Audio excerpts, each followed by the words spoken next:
of next year. Meantime, the Obama administration continues to deal with the fallout from the failed launch of the website.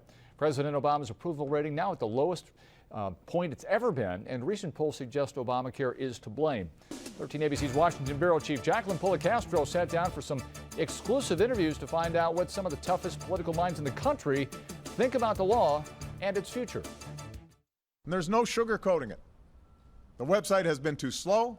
People have been getting stuck. President Obama isn't the only one who isn't sugarcoating it. It's not quite a catastrophe yet, but it's becoming that. That's David Gergen. He advised 4 U.S. presidents of both parties, Nixon, Ford, Reagan, and Clinton.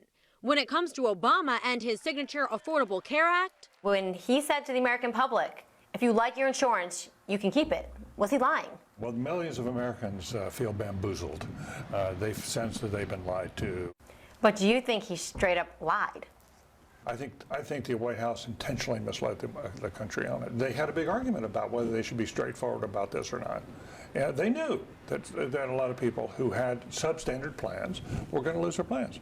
And they decided not to tell people.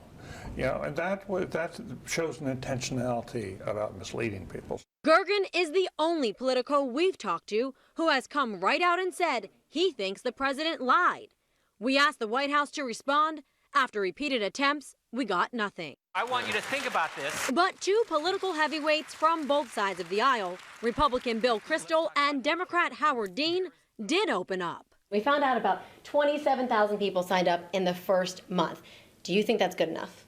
Well, even though the Obama administration doesn't think it's good enough, they will say that they'll do better. We'll see. Dean, who worked as a doctor for more than 10 years, says Obamacare wasn't his first choice, but he's confident it can and it will work. Do you think Obamacare is going to be the president's legacy? Is there anything the White House can do to change that? No, it'll be the president's legacy whether it works or whether it doesn't. I think it will.